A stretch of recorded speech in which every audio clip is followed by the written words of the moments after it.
పట్టుకో, ప్రార్థన చేయి. యాకోబు ఎంత గట్టిగా పట్టుకున్నాడో యేసుని దీవించితేనే కానీ వదలను. విరగ్గొట్టాడు, విరగ్గొట్టినా వదలను. పట్టుకో. నువ్వు ఎప్పుడైతే పట్టు సడలించావో పడిపోతావు.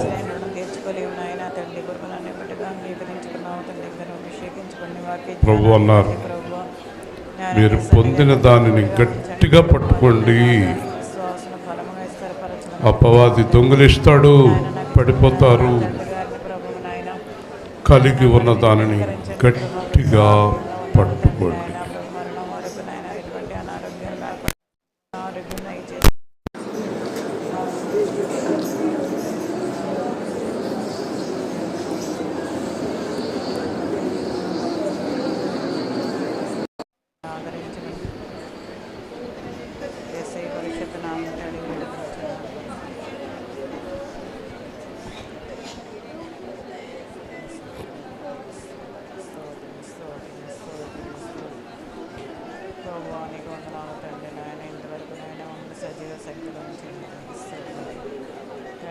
సంఘాన్ని ఆస్వాదించండి, సంఘంలో ప్రతి బిడ్డలను దీవించి ఆస్వాదించండి. నేను బలమైన సాధనాలకు వాడుకుంది నేను మరి సంఘంలో వెనుకున్న స్థలాన్ని ప్రభు నేను మీ చిత్ర ప్రకారం జీవించి ఏర్పాటు చేస్తారు. ప్రభు మీరు ఆస్వాదించి ముందుల స్థలాన్ని రిజిస్ట్రేషన్ చేయించుకోవడానికి సహాయం చేయించండి. నాకు మార్గలిస్తాను.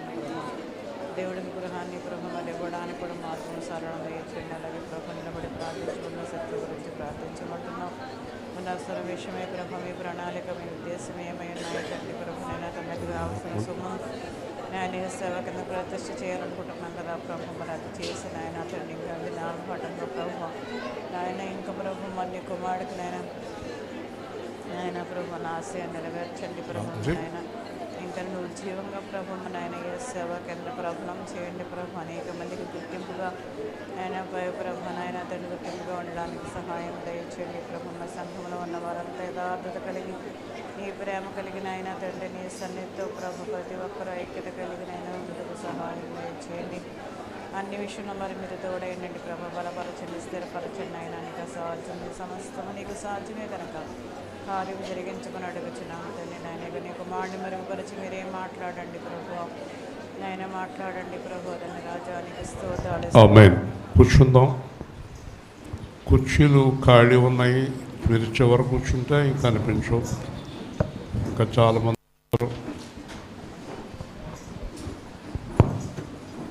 కుర్చీలు ఖాళీ ఉన్నాయి.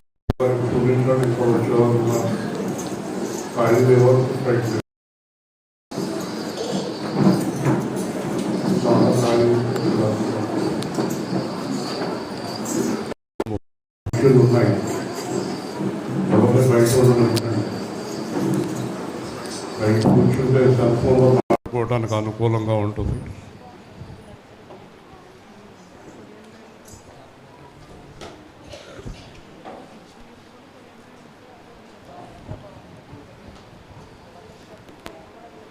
మనం పొందినటువంటి రక్షణ సామాన్యమైంది కాదు.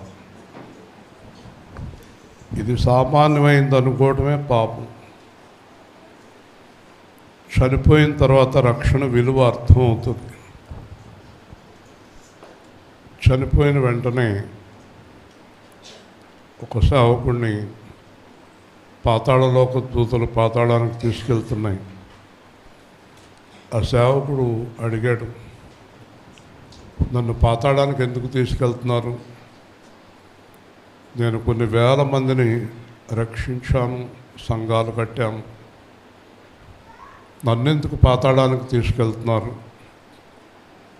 పాతాళానికి వెళ్ళాలన్నా పరలోకానికి వెళ్ళాలన్నా ప్రభు ఆజ్ఞ కావాలి.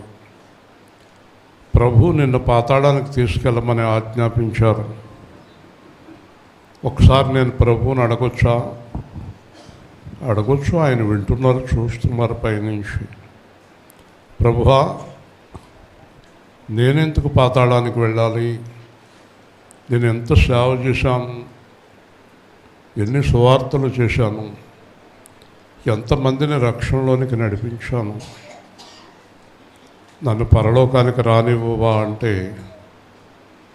ఆ పాతాళలోకపు దూతలతో దేవుడు ఒక్కసారి అతన్ని పరలోకం దగ్గర గేటు దగ్గర విడిచిపెట్టండి అన్నాడు. అతన్ని పరలోకం దగ్గరికి తీసుకెళ్ళి విడిచిపెట్టిన తర్వాత దేవదూతలు అతన్ని లోపలికి తీసుకెళ్ళారు. లోపలికి వెళ్ళిన వెంటనే యేసుప్రభు ఉంటాడు, చక్కగా కనిపిస్తాడు అనుకున్నాడు. కానీ యేసుప్రభు లేడక్కడ. భగభగా మండుతున్న అగ్ని జ్వాలలు కనిపించాయి. దేవుని స్తోత్రం. ఏంటి ఇక్కడ యేసుప్రభు కనబడతలేదేంటి, అగ్ని జ్వాలలు కనబడుతున్నాయి అని అనుకుంటున్నాడు. వెంటనే కింద పడిపోయాడు. కింద పడిపోయి ఒళ్ళంతా మంట పుట్టింది, పొగలు వచ్చేస్తున్నాయి, ఒళ్ళంతా పగపగ మండిపోతుంది. ఆగలేకపోతున్నాడు.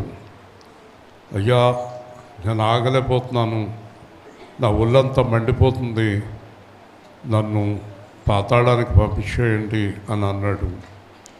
అప్పుడు అగ్నిజ్వాలలోంచి ఒక స్వరం వచ్చింది, నువ్వు సేవకుడివే, చాలా సంఘాలు కట్టిన వాడివే, కానీ నువ్వు పాపం చేస్తున్నావు. నువ్వు చేస్తున్న పాపము నేను చూస్తున్నాను. నువ్వు పాపంలోనే ఉన్నావు, కానీ పరిశుద్ధుడిగా నటిస్తున్నావు. నువ్వు పాపంలో ఉండి పరిశుద్ధుడిగా నటిస్తున్నావు. అందరికీ తెలియజేస్తున్నాను, మీరు నటిస్తున్నారా, నిజంగా పరిశుద్ధులేనా చూసుకోండి. నటించేవారైతే యేసుప్రభుని విడిచిపెట్టండి, రాకండి. నిజంగా వస్తేనే రండి, నటన వద్దు. నువ్వు విశ్వాసులాగా పరిశుద్ధులాగా నటిస్తున్నావు, కానీ నువ్వు పాపము విడిచిపెట్టలేదు. నేను నిన్ను పిలిచిన రోజు నుంచి ఈ రోజు వరకు అదే విధంగా ప్రేమిస్తున్నాను నిన్ను. నా ప్రేమలో ఏ లోపము లేదు, కానీ ఇది పరిశుద్ధులు ఉండే లోకము. హల్లెలూయా. పాపాత్ములకు ఇక్కడ స్థలం ఉండదు, పాపాత్ములు ఇక్కడ నిలవలేరు. నేను ఎంత ప్రేమించినా నువ్వు ఉండలేవు. ఇక్కడ కాలుతావు, ఇక్కడ పగపగ అగ్నిజ్వాలలు, ఇక్కడ ఉండలేవు నువ్వు. చూసావా, నువ్వే ఏమంటున్నావు, నన్ను పాతాళానికి పంపేయండి అని అంటున్నావు. చూసావా, పాపం అంత భయంకరమైనది, కాబట్టి వెళ్ళిపో అన్నాడు. దేవదూతలు అక్కడి నుంచి కిందకి పాతాళానికి తోసేశారు. అతన్ని రయ్యమని వెళ్ళి పాతాళంలో పడ్డాడు. మంచం మీద నుంచి కింద పడ్డాడు, మెలకు వచ్చింది. అయ్యో, ఇదేంటి, నేను చనిపోలేదా, నేను చనిపోయాను అనుకున్నాను అన్నాడు. వెంటనే మోకరించాడు. ప్రభువా, ఎంత ప్రేమ, ఎంత కృప, నాకు ఎంత మంచి మర్మాన్ని తెలిపావు. ఈరోజు నుంచి నేను రహస్యంగా చేస్తున్న పాపాన్ని మానేస్తున్నాను. హల్లెలూయా, హల్లెలూయా. మీలో ఎవరైనా తలకాయలు పక్క పెట్టుకుని తలకాయ దించుకుని ఒక అరగంట కూర్చుని ఇక్కడ వెళ్ళిపోవద్దు. ఎవరైనా పాస్టర్ గారి నుంచి ప్రారంభమై రహస్య పాపాలు ఉన్నాయో నరకము గ్యారంటీ. మానేను చేసే పాపాన్ని, నటించక పాపం లేని వాళ్ళగా ఒక గంట సేపు ఇక్కడ యాక్ట్ చేయకు. అది ఒప్పుకోడు దేవుడు. యాక్టింగ్ ఒప్పుకునే దేవుడు కాదు. యాక్టింగ్ సినిమాల్లో, నాటకాల్లో బయట కుదురుతుంది. జీవం గల దేవుడి దగ్గర డోంట్ యాక్ట్. దేవుని స్తోత్రం. పరిశుద్ధులాగా, మంచివాళ్ళలాగా, మంచిదానిలాగా, ఏమీ తెలియని అమాయకురాల్లాగా, ఏమీ తెలియని అమాయకుడిలాగా నటించుకు. పౌలు అన్నాడు, నేను ఏమై ఉన్నాను, అది క్రీస్తునందై ఉన్నాను. హల్లెలూయా. ఒరిజినల్గా ఉండు, ఒరిజినల్గా ఉండు, జెన్యూన్గా ఉండు. ఒక అతను అంటున్నాడు, నేను రక్షణ పొందను, మందిరానికి రాను, యేసు ప్రభు నాకు వద్దు అన్నాడు. అన్నాను, నేను పాపంలో ఉన్నాను, నేను పాపం చేస్తున్నాను, నేను పాపం మానేయగలిగిన తర్వాత మీ దగ్గరికి వచ్చి రక్షణ పొందుతాను అన్నాడు. హల్లెలూయా. పాపంలో ఉండి నాటకాలు ఆడుతున్నారు ఇక్కడ చాలామంది. తాగుడు మానలేదు, తిరుగుడు మానలేదు, అబద్ధాలు మానలేదు, మోసాలు మానలేదు, వంచన మానలేదు, అప్పులు ఎగ్గొడటం మానలేదు, అప్పులు చేయటం మానలేదు, ఎదుటివాడి మీద ఈర్ష్య మానలేదు, ద్వేషం పోలేదు, అసూయ పోలేదు. దేవుడికి వ్యతిరేకమైన పనులన్నీ కంటిన్యూ చేస్తూ ఇక్కడికి వచ్చి నటించడం ఎందుకు? 1 గంట సేపు మీకు మంచి వాళ్ళని నేను మీరు నాకు సర్టిఫికెట్లు నాలికి గీసుకుంటా కూడా పనిచేయవు. హల్లెలూయా. నాలుగు గీసుకోవాలంటే ఏముండాలి? 4 పత్త సర్టిఫికెట్ కాదు. ఎవరైనా కాగితం ముక్కతో 4 గీసుకుంటారా? దానికంటే తాటాకు ముక్క బాగా పనిచేస్తుంది. అర్థమైందా? మా అమ్మ అంటే పరిశుద్ధురాలండి, మా అబ్బాయి పరిశుద్ధుడండి, మా పాస్టర్ గారు అసలు ఆయన లాంటి పాస్టర్ గారు అసలు ఈ చుట్టుపక్కల ఎవరు లేరండి. ఇలాంటి సర్టిఫికెట్లు అక్కర్లేదండి. మీరు నాకు, నేను మీకు ఇవ్వటం వలన 0 ప్రయోజనం. హల్లెలూయా. ఎవరు మెచ్చుకోవాలి? ప్రభువు మెచ్చుకున్నవాడే యోగ్యుడు. యేసు సేవా కేంద్రంలో ఉండే వారందరికీ హెచ్చరిక, పాపం చేస్తూ మందిరానికి రాకండి. ఒకవేళ ఆ శిక్షకు సిద్ధంగా ఉంటే రండి. శిక్ష ఖాయం. ఏమీ ఆలోచన లేకుండా శిక్ష ఖాయంగా వస్తుంది మీకు. జాగ్రత్త. 1 నిమిషంలో బ్రతికించగలడు. ఎదురుగుండా ఉన్నాడు ఇక్కడ స్టీఫెన్, ఎదురుగుండా ఉన్నాడు. ఆ పిల్లవాడు బతకడు అనుకున్నారు, 1 నిమిషంలో దేవుడు బతికించాడు. దేవుని స్తోత్రం. ఎవరు బతికించలేదు, అతను దేవుడే బ్రతికించాడు.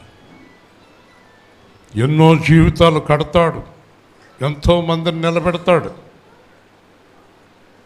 ఎన్నో భయంకరమైన జీవితాలను నిలబెడతాడు. కానీ పాపం వద్దు, మోసం వద్దు, వేషం వద్దు. మన జీవితం ఎలా ఉండాలి? అవును, కాదు. హల్లెలూయా. అవును, వస్తాను, ఇస్తాను. బాగా చెప్తున్నారు. చేస్తున్నారా? అలా జీవించండి. మిమ్మల్ని నమ్ముకున్న వాళ్ళు బాగుపడతారు. నీ భార్య సంతోషిస్తుంది, నీ భర్త సంతోషిస్తాడు, దేవుడు సంతోషిస్తాడు. యేసు ప్రభువు అన్నాడు మోషే గురించి, నా ఇల్లు అంతటిలోనే నమ్మకమైన వాడు. హల్లెలూయా. సర్టిఫికెట్ యేసుక్రీస్తు దగ్గర నుంచి పొందుకోండి. అమ్మా నువ్వెంత మంచిదానమ్మా అంటే పొంగిపోయి ఒక 40 బూర్లు 40 గారెలు వండి పెట్టేస్తే నువ్వు పరలోకం వెళ్ళవు. మొన్న నువ్వు వండిన గారెలు ఎంత బాగున్నాయమ్మా, ఉండి మళ్ళీ వండుతాను. ఇవన్నీ నాటకాలు వద్దు, ఈ యాక్షన్స్ వద్దు, దేవుడి దగ్గర నటన వద్దు, ఈ పొగడ్తలు వద్దు కదా. అంతకన్నా ఇంకా మంచి పద్ధతి ఏంటంటే, అమ్మ నాకు తినాలని ఉంది, 4 వండి పెట్టాను అడుగు. మొన్న వండిని చాలా బాగున్నాయి అనుకో. అది ఇది ఒకటే. కావాలంటే మళ్ళీ డైరెక్ట్గా అడుగు. నాటకము ఆడొద్దు. నటన దేవుడికి చాలా అసహ్యము. ఓకే. ఈరోజు యోహాను సువార్త చాలా చక్కని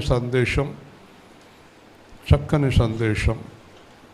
యోహాను సువార్త 3వ అధ్యాయం 3వ వచనం నుంచి చక్కగా మనం విందాము, శ్రద్ధగా విందాము. యోహాను 3:3. అందుకు యేసు అతనితో, ఒకడు క్రొత్తగా జన్మించితేనే కానీ అతను దేవుని రాజ్యం చూడలేడని నీతో నిశ్చయంగా చెప్పుచున్నాను నేను. అందుకు నికోదేము, ముసలివాడైన మనుషుడు ఎలాగో జన్మింపగలడు? 2వ మారు తల్లి గర్భమందు ప్రవేశించి జన్మింపగలడా అని ఆయన అడుగగా, యేసు ఇట్లనెను, ఒకడు నీటి మూలముగాను ఆత్మ మూలముగాను జన్మించితేనే కానీ దేవుని రాజ్యంలో ప్రవేశింపలేడని నీతో నిశ్చయంగా చెప్పుచున్నాను. శరీర మూలముగా జన్మించినది శరీరమును, ఆత్మ మూలముగా జన్మించిన ఆత్మనై ఉన్నది. వీరు క్రొత్తగా జన్మింపవలని నేను మీతో చెప్పినందుకు ఆశ్చర్యపడవద్దు. గాలి తనకిష్టమైన చోటుని విసురును, నీవు దాని శబ్దము విందువే గాని అది ఎక్కడి నుండి వచ్చునో ఎక్కడికి పోవునో నీకు తెలియదు. ఆత్మ మూలముగా జన్మించిన ప్రతివాడును అలాగే ఉన్నాడనను. అందుకు చాలు, క్లుప్తంగా చక్కగా వివరిస్తాను. నేను మీకు వాక్యం వివరించిన తర్వాత మీకు అర్థం కాలేదనే ప్రశ్న రాదు. అది దేవుడిచ్చిన తలాంత్. అలాగే మీరు ఇంకొకరికి చెప్పేలా కూడా నేను మీకు వివరిస్తాను. ఒకవేళ అంతగా సందేహాలు వస్తే తప్పకుండా నన్ను కలిసి సందేహం తీర్చుకోండి. ఇక్కడ భక్త్ సింగ్ అనే ఒక దైవజనుడు ఉండేవాడు. ఒక లక్షల మందిని రక్షణలోకి నడిపించాడు. ఎవరైనా ఆయన దగ్గరికి వెళ్ళి వందనాలు అయ్యగారు అంటే, ఎవరమ్మా మీరు? మేము యేసుప్రభుని నమ్ముకున్నామండి. అది సరే కానీ క్రొత్తగా జన్మించారా అని అడిగేవాడు. ఆయన ఎప్పుడు కూడా ఇదే ప్రశ్న. చాలామంది రక్షణ పొందారా అని అడుగుతారు. కాదు, కొత్తగా జన్మించారా. వింటున్నారా? కొంతమంది ఆ పక్కకి ఈ పక్కకి వెనక్కి చూస్తూ కూర్చున్నారు ఇక్కడ కదండి. ఇటుపక్క చూసిన వారి మెడలు అటుపక్కే ఉండిపోవును గాక. ఆమెనానండి. అది వంకర మెడలతో వెళ్తారు, జాగ్రత్త. కాబట్టి కొత్తగా జన్మించారా అని అడిగేవాడు. అంటే ఏంటండి అని అడిగేవారు. భక్త్ సింగ్ గారు క్రీస్తులాగా జీవిస్తున్నారా, యేసుక్రీస్తులాగా జీవిస్తున్నారా, పాత జీవితంలోనే ఉన్నారా అని అడిగేవాడు. అంటే అండి అదండి ఇదండి అనేవారు. గుర్తుపెట్టుకోండి, మీరు కొత్తగా జన్మించకపోతే మీరు నేను అక్కడ కలవటం అనేది జరగదు. హల్లెలూయా. ఇక్కడున్న ప్రతి ఒక్కరూ కూడా మీరు క్రొత్తగా జన్మించాలి. క్రొత్తగా జన్మించాలి. ఒకటి నీటి ద్వారా, రెండు ఆత్మ ద్వారా. కొత్త జన్మలో కులాలు లేవు, మతాలు లేవు, రంగులు లేవు, అంతా యేసే. క్రొత్త జన్మలో మా ఊళ్ళు మీ ఊళ్ళు అనేమీ లేదు, అంతా యేసే. ఈ క్రొత్త జన్మలో పాపము అనేది లేదు. క్రొత్త జన్మలోకి వచ్చినప్పుడు పాపము సమాధి అయిపోయింది. హల్లెలూయా. అబద్ధం లేదు, మోసం లేదు, వ్యభిచారం లేదు, తాగుడు లేదు, జోదము లేదు, అప్పులు లేవు, తిప్పలు లేవు, మాట తప్పటాలు లేవు, మోసము లేదు, వంచడం లేదు, ఈర్ష్య లేదు, ద్వేషము లేదు, అసూయ లేదు. కాబట్టి పౌలు ఒక మాట అన్నాడు, కొత్తగా జన్మించడం అంటే అప్పుడే పుట్టిన శిశువులాగా ఉండటం. హల్లెలూయా. చూసారా? అప్పుడే పుట్టిన శిశువు దగ్గరికి వెళ్ళి మీరు మీ నాన్న ఎవరో, మీ అమ్మ ఎవరో, మరి నేనెవరో ఆడి ఈ అంటం తప్ప ఏమీ తెలదాడికి. ముందు నోట్లో నీళ్ళు బుద్ధి లేని దాన్ని ఎందుకు మాట్లాడుతున్నాం అనుకుంటాడు లోపల. వాడికి కావాల్సిందో చెంచా నీళ్లు.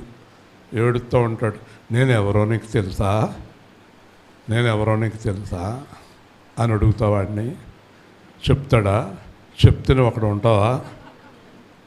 ఆయన్ని జంతు ప్రదర్శనజాలంలోకి తీసుకెళ్తారు. కాబట్టి అప్పుడే పుట్టిన శిశువుకి ఏ కల్మషము లేదు.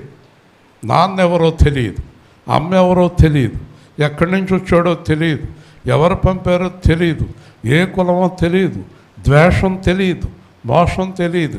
క్యార్ క్యార్ క్యార్ అంటే ఏడుతుంది తప్ప మరేమీ తెలియదు అడిగి. హల్లెలూయా. అలాగ ఉండాలట దేవుని పిల్లలు. చెప్పండి, ఉన్నారా? ఉన్నారో లేదో ఆయనతోటి చెప్పండి. నేనున్నానో లేదో నేను ఆయనతోటి చెప్పాలి. కానీ మనస్సాక్షి ఉంది కదా, మీకు ఉంది కదా. మీరు ఉన్నారో లేదో మీకు తెలియదా? తెలియదండి. ఉన్నారా? లేరా? లేకపోతే లేదు. దేవుని స్తోత్రం.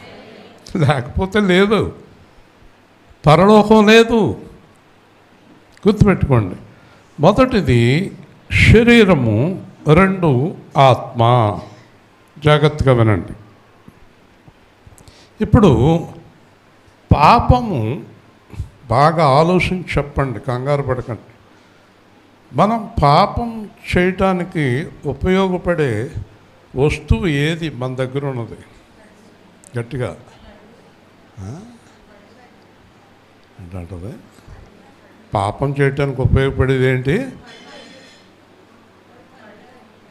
అలా చూపిస్తేందుకు నువ్వు చెప్పు. మనసా పాపం చేయటానికి ఉపయోగపడేది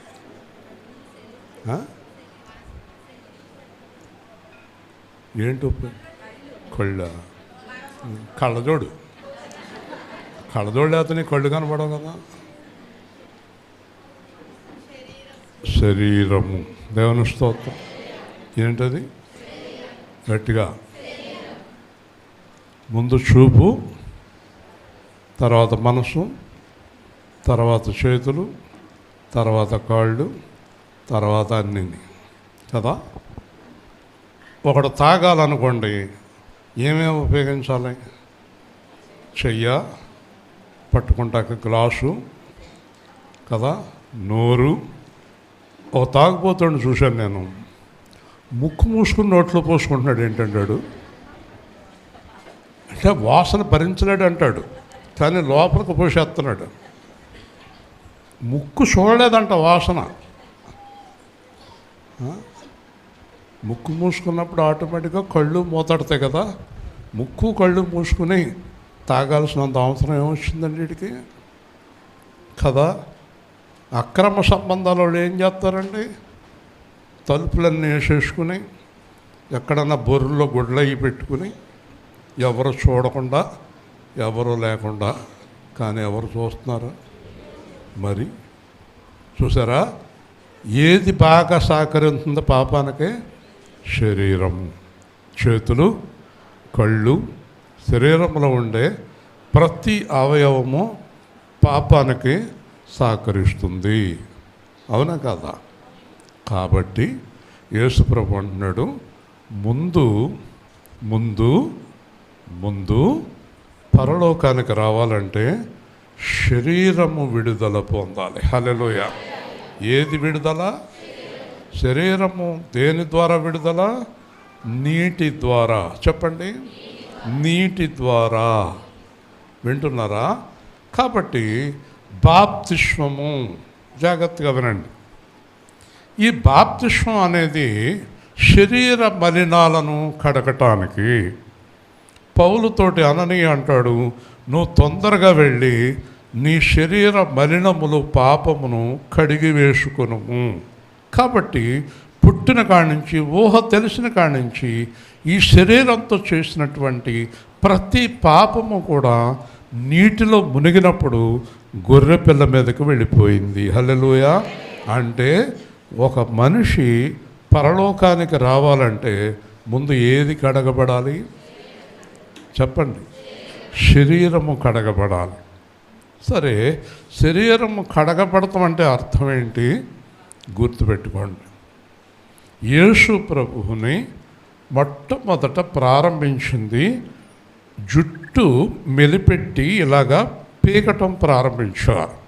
చాలా అందమైన జుట్టు, ఉంగరాల జుట్టు. ఆ జుట్టుని సైనికులు ఇలాగెలా మెడిపెట్టి ఇలా లాగినప్పుడు తలలో నుంచి రక్తం చివ్వుమని వస్తూ ఉండేది. సరే, దవడ మీద కొట్టారు, ఈపు మీద గుద్దారు, తన్నారు, కింద పడితే మళ్ళీ లేపి మళ్ళీ తన్నారు, గుద్దారు. ఇలా గుద్దుకుంటూ ఆ యొక్క గొల్గొతా కొండకు తీసుకెళ్ళారు. వింటున్నారా? తప్పించుకోకండి. గుద్దుకుంటూ, తన్నుకుంటూ, ఉమ్ములు ఊసుకుంటూ తీసుకెళ్ళారు. తీసుకెళ్ళిన తర్వాత అతన్ని పిలాతు ఆజ్ఞాపించిన ప్రకారం 40 కొరడా దెబ్బలు కొట్టారు. ఈ కొరడా ఎలా ఉంటుందంటే, ఇప్పటికీ అక్కడ మ్యూజియంలో ఉంది. ఈ కొరడా ఒక మనిషి చుట్టూ 4 రౌండ్లు తిరుగుతుంది. చివర దానికి ఇనప గుళ్ళు, ఇనప ముళ్ళు, ఎముకలు కట్టి ఉంటుంది కొరడాకి. ఈ కొరడ ఇలా కొట్టినప్పుడు అది 4 చుట్లు ప్రభు చుట్టూ తిరిగిన తర్వాత ఆ కొరడాన్ని మళ్ళీ ఇలా లాగేవారు. లాగినప్పుడు శరీరం అంతా చీల్చుకుంటూ వచ్చేది, చువ్వుమనే రక్తము చిందుతూ ఉండేది. అలా ఎన్ని దెబ్బలు కొట్టారు?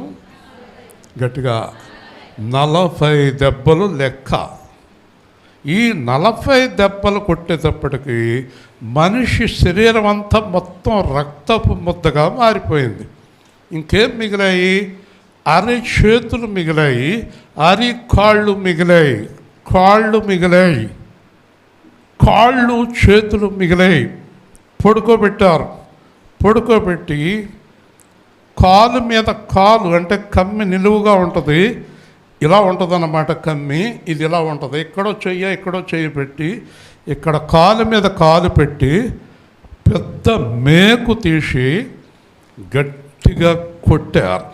మేకు శిలువ బయటికి వెనకాలకు వచ్చి, మేకు వెనకాలకు వచ్చాక సుత్తి పట్టుకొని మళ్ళీ ఆ మేకును గట్టిగా వంగదీసి కొట్టారు. అంటే బిగించేశారు, శిలువకి బిగించేశారు.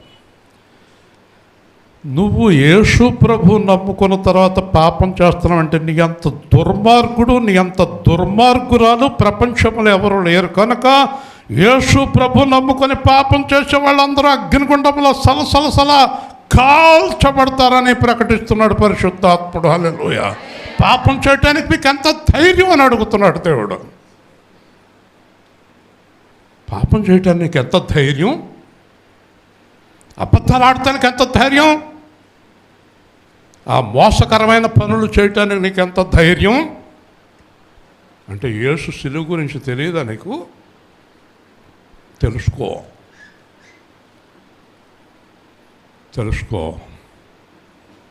నిలబెట్టారు. ఇంతంత ముళ్ళుతో కిరీటం తెచ్చారు. నువ్వు రాజువా? ఎవరికయ్యా నువ్వు రాజువి అని చెప్పి తల మీద కిరీటం పెట్టి బలంగా గుద్దారు తల మీద. ఇక్కడ దాకా మేకులు దిగిపోయినాయి. హల్లెలూయా. బొట రక్తం కారుతోంది తలలోంచి. శరీరం అంతా రక్తం, తలలోంచి రక్తం, చేతుల్లోంచి రక్తం. శిలువలో నిలబెట్టారు. ఒక్కటే ఖాళీగా ఉంది గుండె. బళ్ళును తీసుకుని ఒక్క పోటు పొడిచాడు. హల్లెలూయా. అది కూడా పగిలింది, నీరు రక్తము కారింది. ఎవరిని? దేవుణ్ణి, కరుణామయుణ్ణి, జీవం గల దేవుణ్ణి. ఎందుకో తెలుసా? నీ శరీరము చేసిన దరిద్రపు పనుల నుంచి విడిపించటానికి. హల్లెలూయా, హల్లెలూయా, హల్లెలూయా, హల్లెలూయా. నీ శరీరముతో చేసిన దరిద్రపు పాపపు పనుల గురించి. వాక్యం అన్నాక కూడా, ఎంత తెలిసాక కూడా ఎలా తాగుతున్నావు, ఎలా తిరుగుతున్నావు, ఎలాగ దెయ్యాలమ్మట తిరిగావు, దెయ్యాల గుళ్ళోకి వెళ్ళి ఎలా దండం పెట్టావు.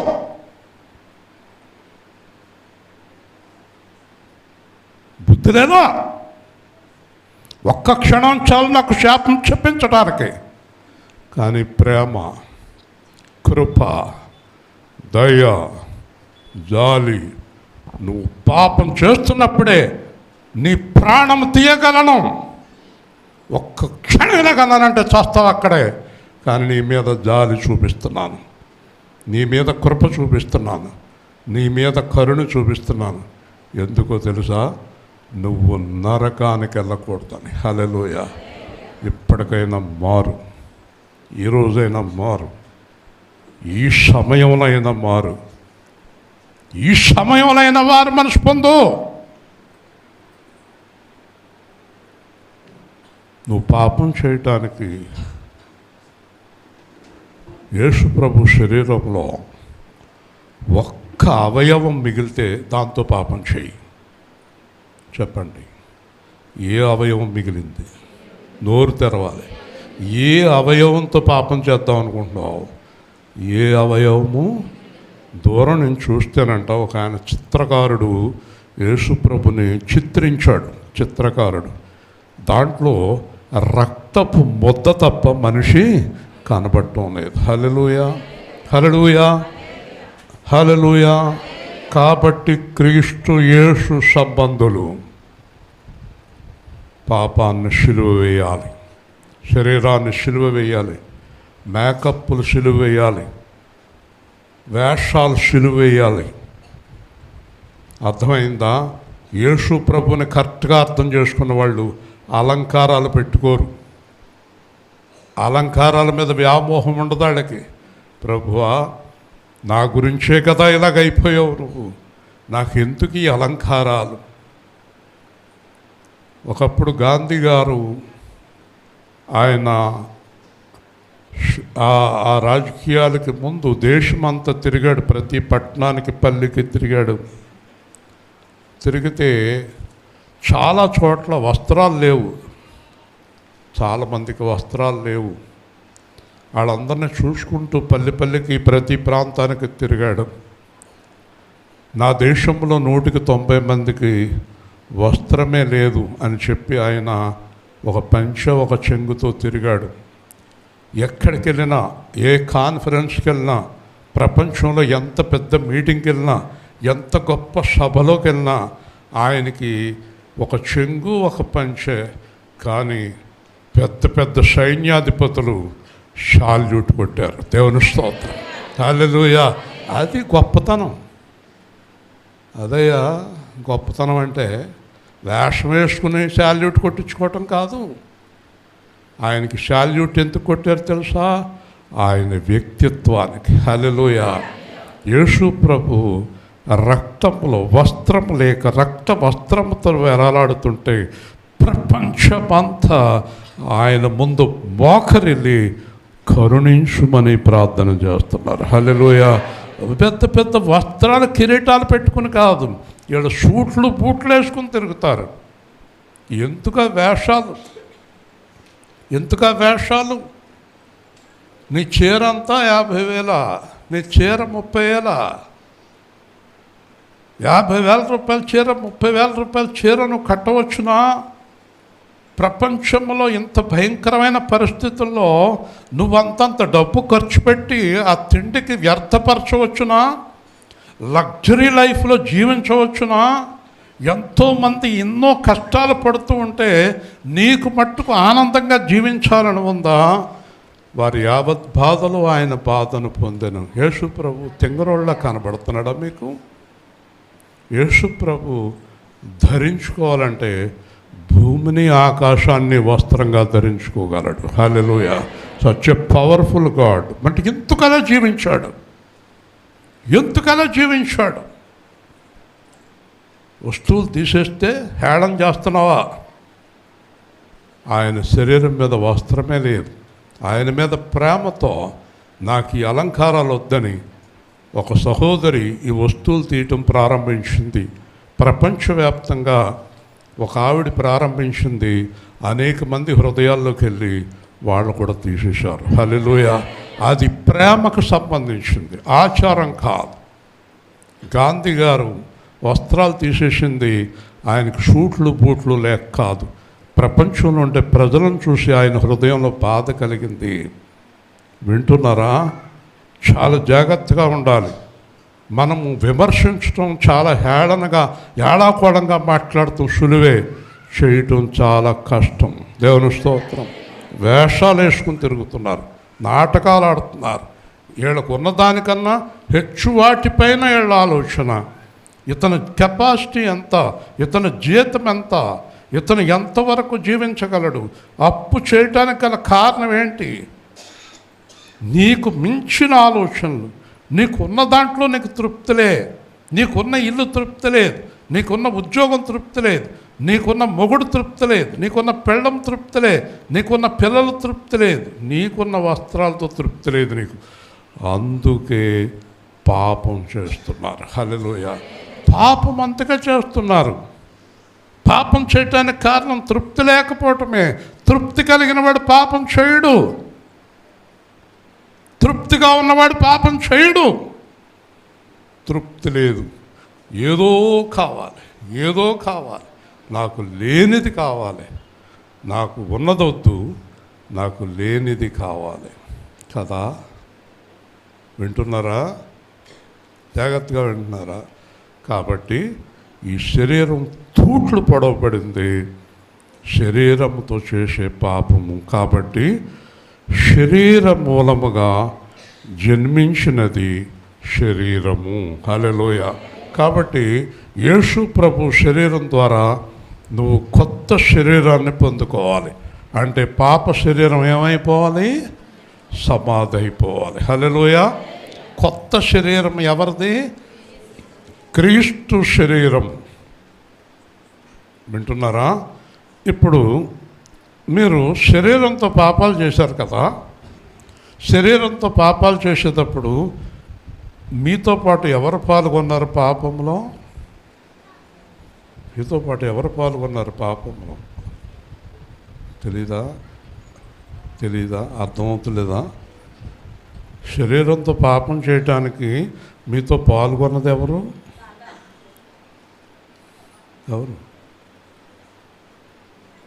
లోపల ఏముంది? నీ లోపల గట్టిగా చెప్పు. ఆత్మ సహాయం చేసిందా పాపం చేయటానికి? చేయలేదా? చేసిందా? చేయలేదా? ఆత్మను బట్టి కదా పాపం చేయగలిగావు. శవం పాపం చేస్తుందా? చేయదు కదా. అంటే నీ శరీరంలో ఉన్న ఆత్మ నీకు పాపానికి సహకరించిందా లేదా? ఇప్పుడు ఒక ఆయన చెప్పాడు, మనం బయట పేరు చెప్పుకోవద్దు కానీ పూర్వం చెప్పుకొచ్చారు. ఈయనకి ఇంతమంది పెళ్ళాలు ఉన్నారు కదా, ఇది పాపం కదా అంటే ఆత్మకు సంబంధం లేదండి, శరీరం పాపం చేస్తుంది, ఆత్మ పరిశుద్ధం అన్నాడంట. మరి ఆత్మ లేకుండా చేస్తావా అని అడిగారంట. ఆత్మ లేకుండా మరి ఆత్మ వెళ్ళిపోతుంది, శరీరంతో చేస్తావా? ఎలాగా? శవం చేస్తుందా? కాబట్టి దేవుని స్తోత్రం. కాబట్టి ఆత్మ లోపల ఉంది. ఇప్పుడు యేసు ప్రభు ఏం చెప్పాడు? నీ శరీరమును నీ ఆత్మను నరకములో పడవేయవానికి భయపడు. హల్లెలూయా. శరీరంతో పాటు నరకంలో దేన్ని వేస్తున్నాడు? ఆత్మనే. కాబట్టి యేసు ప్రభు చెప్తున్నాడు, నీ శరీరం జన్మించే చాలదు, ఆత్మ మూలముగా ఆత్మ జన్మించవలెను. హల్లెలూయా. శరీరంలోకి ఎలాగైతే నీటి ద్వారా పరిశుద్ధపరచబడ్డావో పరిశుద్ధాత్మ వచ్చి ఆత్మను కొడుకుతుంది. హల్లెలూయా. అర్థమైంది ఇప్పుడు మీకు? శరీరము ఆత్మ రెండు నూతనపరచబడిన తర్వాతే పరలోకం. అంటే నువ్వు పరలోక రాజ్యంలో ప్రవేశించాలంటే ఏమేమి నూతనపరచబడాలి చెప్పండి? శరీరము ఆత్మ. చెప్పండి, శరీరము ఆత్మ. మళ్ళీ చెప్పండి. ఓకే. కాబట్టి యోహాను ఏమన్నాడంటే, నేను మీకు నీటిలో బాప్తిస్మం ఇస్తున్నాను, నా వెనక వచ్చేవాడు నాకంటే యోగ్యుడు, ఆయన మీకు పరిశుద్ధాత్మలో అగ్నిలో బాప్తిస్మం ఇస్తాడు. అంతే కదా. ఇప్పుడు మనం నీటి బాప్తిస్మం పొందాం అనుకుందాం, శరీర మాలిన్యాలు కడిగేసుకున్నాం, ఆత్మ మిగిలి ఉంది. ఆత్మను కడగటానికి దేవుడు ఆత్మను అగ్నిని పంపిస్తాడు. ఎక్కడికి? నీ లోపలికి. అందుకే పెంతెకోస్తు దినాన ఆత్మ వచ్చింది అన్నారు. అలాగే అపోస్తల కార్యాల్లో ఒక చోట ఆత్మ వస్తుంది, అలాగే యోహాను 20లో ఆత్మ వస్తుంది, ఒక చోట పౌలు చేతులుంచగా ఆత్మ వచ్చింది. వింటున్నారా జాగ్రత్తగా? మీరు శరీర బాప్తిస్మం పొందినంత మాత్రాన మీరు పరలోక రాజ్యానికి అర్హులు కారు. దేని ద్వారా పొందాలి? ఆత్మ ద్వారా పొందాలి. అంటే శరీరము ఆత్మ రెండు కూడా కొత్తగా జన్మించాలి. హల్లెలూయా. ఇప్పుడు భక్త సింగ్ గారు అడిగింది అర్థమైందా? ఎవరైనా వెళ్తే మీరు కొత్తగా జన్మించితిరా అని అడిగేవాడు, ఆడకు అర్థమయ్యేది కాదు, కూర్చోబెట్టి చెప్పేవాడు. ఇదంతా కొత్తగా జన్మించడం అంటే ఒక వ్యక్తి నూతనంగా మారటం. ఈ నూతనంగా మారటం అనేది ఎవరిలాగా మారాలి చెప్పండి? యేసులాగా. చెప్పండి, యేసులాగా మారాలి. యేసులాగా మారాలంటే శరీరము కడగబడాలి, ఆత్మ కడగబడాలి. అప్పుడు దేవుడు చెప్పినట్టు మనము జీవించగలుగుతాం. అంతే కదా? కానీ యేసు ప్రభు ఆత్మ బాప్తిసం ఎప్పుడు ఇస్తాడు, ఎలా ఇస్తాడు అనేది ప్రశ్న. అందుకే యోహాను అన్నాడు, నాకు పర్మిషన్ లేదు, ఆత్మలో బాప్తిసం ఇచ్చే పర్మిషన్ నాకే కాదు, ఏ పాస్టర్ గారికి లేదు. ఆత్మ బాప్తిసం ఎవరు ఇవ్వాలి? యేసు ఇవ్వాలి. ఎప్పుడు ఇస్తాడు? ఎప్పుడు ఇస్తాడు? ఉదాహరణకి నేను ఒక చోట పనిచేశాను. నాకు ట్రైనింగ్ పీరియడు, ప్రొఫెషనరీ పీరియడు, మూడోది పర్మనెంట్. నేను అంటే నేను ట్రైనింగ్ పీరియడ్లో సక్సెస్ అని సర్టిఫికేట్ ఇచ్చారు, ట్రైనింగ్ బాగా చేశాడు. తర్వాత ప్రొఫెషనరీ, అది కూడా సక్సెస్. మూడోది పర్మనెంట్. నాకు పర్మనెంట్ చేసేటప్పుడు అన్ని ఏర్పాట్లు, అన్ని సౌకర్యాలు వచ్చేస్తాయి. దాని మీద చైర్మన్ గారు సంతకం చేయాలి. అప్పటి వరకు ఎవరు సంతకం చేసినా చెల్లుతుంది, కానీ పర్మనెంట్ అయినప్పుడు మాత్రం దాని మీద ఎవరు సంతకం చేయాలి? ఆ అథారిటీ గలవారే చేయాలి. ఎందుకంటే నేను చాలామందికి ఎంబడిగా సంతకాలు చేశాను కనుక చెప్తున్నాను. కాబట్టి ఆ సంతకం లేకపోతే ఆయనకు రావాల్సిన ప్రావిడెంట్ ఫండ్లు, గ్రాట్యుటీలు, పెన్షన్లు అన్నీ ఏమీ రావు అన్నమాట. ఇదంతా కూడా ఆయన ఇస్తాడు. మన ఆనందకి బాగా తెలుస్తాయి ఇవన్నీ. అవునయ్యా? కాబట్టి సక్సెస్ఫుల్గా కంప్లీట్ చేయాలి. కాబట్టి దేవుడు ఏం చేస్తాడంటే, శరీరాన్ని కడుక్కున్న నువ్వు సక్సెస్ఫుల్గా, అంటే దేవుడు చెప్పాడు కదా, అమ్మ నీ పాపములు క్షమించబడి ఇంకా పాపం చేయొద్దు. చేస్తున్నావో లేదో అబ్జర్వేషన్ పీరియడ్ ఉంటుంది. దేవుడు చూస్తాడు, ఏం చేస్తున్నారు వీళ్ళు, రక్షణ పొందారు ఏం చేస్తున్నారు అని పరీక్షిస్తాడు. పరీక్షించిన తర్వాత యేసు ప్రభు సంతృప్తి చెందాక ఆయన ఆత్మ నీకు అనుగ్రహిస్తాడు. హల్లెలూయా! అప్పుడు నీ కార్యక్రమం పూర్తయింది.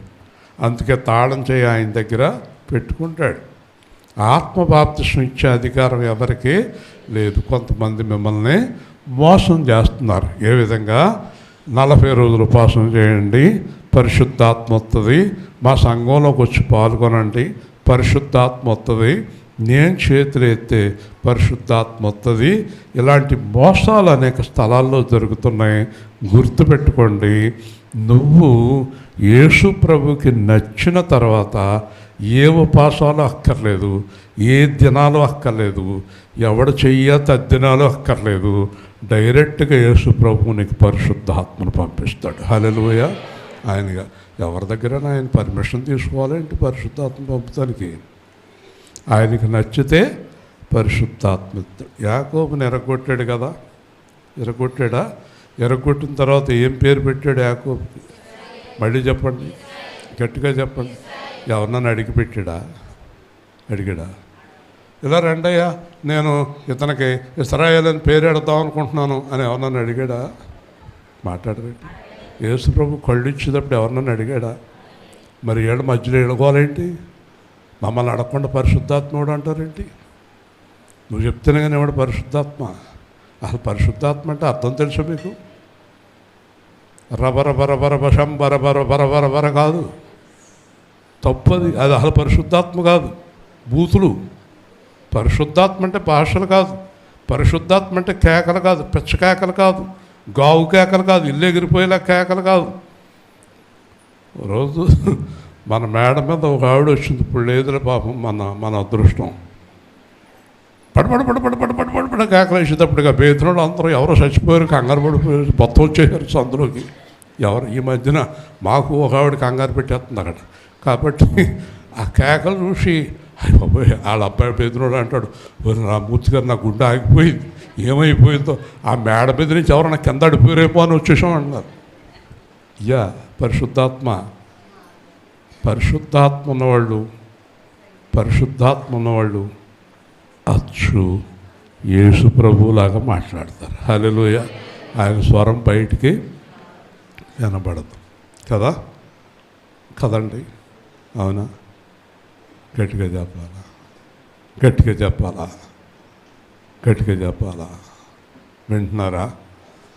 వింటున్నారా? ఒకసారి నేను ఒక మంత్రి గారి దగ్గరికి వెళ్ళాను, ఏదో పని మీద, చానాళ్ళ నుంచి పెండింగ్ ఉంది. మంత్రి గారు వెంటనే కుర్చీలోంచి లేచి కింద ఉన్న వాళ్ళందరినీ కేకలేసేసి, మూర్తి గారు పని చేయలేదు, చేయండి అని కేకలేదు. అలా బెల్లగొట్టాడు, పియ్య వచ్చాడు, అన్నాడు. అయ్యి పెద్దోళ్ళు ఎవరు కేకలు? చిన్నోళ్ళు పిచ్చోళ్ళే కేకలేసేవాళ్ళు దేవుడి పిల్లలు కాదండి, పిచ్చోళ్ళు కదా. పొద్దున్న తణుకులో చోట కారు ఆఫ్ చేసాం, ఒక ఆవిడ జెండా కర్రట్టుకుని మొత్తం అందరిని కొట్టేస్తుంది. తెలుసావిడ నీకు? మున్సిపాలిటీ కార్డు ఉంటుంది. అదేంటి ప్రసన్నమణి గారికి తెలియపోవటం ఏంటి కదా, మొత్తం అందరిని కొట్టేస్తుంది. జెండా కర్ర ఏదో దొరికింది ఆవిడకి. అందరూ పాపం మతిలేదండి పాపం ఆవిడకి అంటున్నారు. ఇలాగా పౌలు అన్నాడు, మీరు సంఘంలో ఎవరినైనా భోజనానికి కేకేసి అన్యుల్ని మీరు పిచ్చకాయకలేస్తే మీకు మతి చెడిందో అనుకోరాళ్ళలో భోజనం చేస్తారాళ్ళలో అన్నాడు పౌలు. దేవుని స్తోత్రం. కాబట్టి పిచ్చకాయకలు వేయకండి. పిచ్చకాయకలు వేస్తాడికి ఏమో అర్థం అవుతుంది కదా కొత్తకొచ్చినోడికి. అయ్యి బాబు ఇక్కడ భోజనం చేస్తే ఎవరన్నా మనం కూడా కేకలేస్తామేమో అనుకుంటారు. కాబట్టి ఇది ఎవరు పెట్టారో అర్థం అనేది సంస్కృతి, ఈ కేకల సంస్కృతి కదా. ఇప్పుడు 18 గ్లాసులు తాగింది అది మంచినీళ్ళు, 19వ గ్లాసు తాగుతుంది. కాబట్టి మరి అది ఏంటో అర్థమవుతలేదు నాకు, తెగతాకేస్తుంది నీళ్ళు. తర్వాత ఆ సైడ్కి వెళ్ళిపోతుంది. ఇందాక నుంచి చెప్తున్నాను, వెళ్ళొద్దు నా క్యానకాడకి, వెళ్తాం తాగుతాం. కాబట్టి ఈ పిచ్చకేకలు ఇది పరిశుద్ధాత్మ కాదు. వింటున్నారా? ఇప్పుడు మీరు ఎవరో ఆ అమ్మాయిని మంచినీళ్ళు అడిగితే ఒక గ్లాసు అమ్మాయి తాగి ఇంకో గ్లాసు మీకు తెస్తుంది, బాగోదు అనుకుని తాగుతుంది మీకు ఇచ్చేటప్పుడు. ఓకే, వినండి జాగ్రత్తగా. పరిశుద్ధాత్మ అంటే యేసు ప్రభు ఎక్కడైనా కేకలేయటం చూసారా? మీరెందుకు వేస్తున్నారు? అపోస్తలు ఎవరైనా కేకలేశారా? పౌలు గారు ఎక్కడైనా కేకలేశాడా? పరిశుద్ధాత్మ అంటే అర్థం ఏంటో తెలుసా? మనం పరిశుద్ధంగా జీవించటానికి లోపల నుంచి గైడెన్స్ ఇస్తాడు. హల్లెలూయా. కేకలేరు. పెద్దోళ్ళు ఎవరు కేకలేరండి, నేను చూడలేదు కేకలేయటం. ఏ అధికారం లేనోళ్ళే కేకలేస్తారు, అధికారం ఉన్నవాళ్ళు ఇలాగ అంటారు కదండి. విశ్వాసరాజు నుంచుంటాడు కుప్పంకాడ, నాకేది ఇలాగెలా చెప్తాడు, ఇలాగ అంటాను. పిచ్చ కేకలేం అవసరమో ఉందా? లేదు కదా. కాబట్టి ఇప్పుడు చెప్పండి. నెంబర్ 1, శరీరము ద్వారా శరీరము, ఆత్మ ద్వారా ఆత్మ. అప్పుడు మనిషి ఏమయ్యాడు? కొత్త జీవితం పొందాడు. హల్లెలూయా. క్రొత్త జన్మను పొందాడు. ఇప్పుడు పాతదేది లేదు. శరీరము వెళ్ళిపోయింది, ఆత్మ వెళ్ళిపోయింది. ఇప్పుడు ఎవరిది ఉంది? యేసుక్రీస్తు శరీరము, యేసుక్రీస్తు యొక్క ఆత్మ, యేసుక్రీస్తు యొక్క మనస్సు. కాబట్టి క్రీస్తు యేసునకు కలిగిన మనస్సు మీరు కలిగి ఉండండి. ఇప్పుడు చెప్పండి, ముగించేస్తాను 10 నిమిషాల్లో. ఇప్పుడు చెప్పండి, మనలో ఎంతమందిమి క్రీస్తులాగా ఉన్నాము? మీరే పరీక్షించుకోండి. ఆయనలాగా మాట్లాడుతున్నారా? ఆయనలాగా ప్రేమిస్తున్నారా? ఆయనలాగా పరిశుద్ధులుగా ఉన్నారా? ఆయనలాగా తీర్పు తీర్చకుండా ఉన్నారా? ఆయనలాగే ఉన్నారా? లేరా? ఒకవేళ మీలో కానీ నేను కానీ ఆయనలాగా లేము అంటే నెంబర్ 1, నా శరీరము కడగబడలేదు, నా ఆత్మ కడగబడలేదు. హల్లెలూయా. ఒకవేళ నా శరీరము కడగబడి నా ఆత్మ కడగబడితే నేను ఎవరిలాగా ఉంటాను? ఆయనలాగా ఉంటాను. పరీక్షించుకోండి, నేను ఆయనలాగా ఉన్నానా? కాబట్టి ప్రతి విషయంలోనూ మనం క్రీస్తు వలె ఉండుటకు ఎదుగుదము. మీరు కొత్తగా జన్మించవలనని చెప్పినందుకు ఆశ్చర్యపడవద్దు. ఇక్కడ ఒక ఉదాహరణ చెప్తున్నాడు. గాలి తనకిష్టమైన చోటను విసురును. ఎవరైనా మీరు గాలిని ఆఫ్ చేసి ఆ పక్క కాదు ఈ పక్కకి వెళ్ళి అంటారా? వెళ్తుందా? గాలి ఎవరు పుట్టించారు? దేవుడు. కాబట్టి గాలి దేవుడు విసరమన్న చోటే విసురుతుంది. నోవాహు 150 రోజులు నీళ్ళల్లో ఉంది వాడ. మరి నోవాహు బయటికి రావాలంటే నీళ్ళు వెళ్ళిపోవాలి. అక్కడ ఏముందో తెలుసా? దేవుడట గాలితోటి ఈ నీళ్ళన్నీ తీసేయి అన్నాడంట. గాలి నీళ్ళన్నీ పట్టుకెళ్ళి సముద్రంలో పడేసింది. గట్టిగా చెప్పండి హల్లెలూయా. అంటే దేవుడు ఆజ్ఞాపిస్తేనే ఎండింది. చూసారా? అంటే గాలి దేవుని ఆజ్ఞ ప్రకారం, చెప్పడానికి టైం చాలా ఉంది, దేవుని ఆజ్ఞ ప్రకారం వేస్తుంది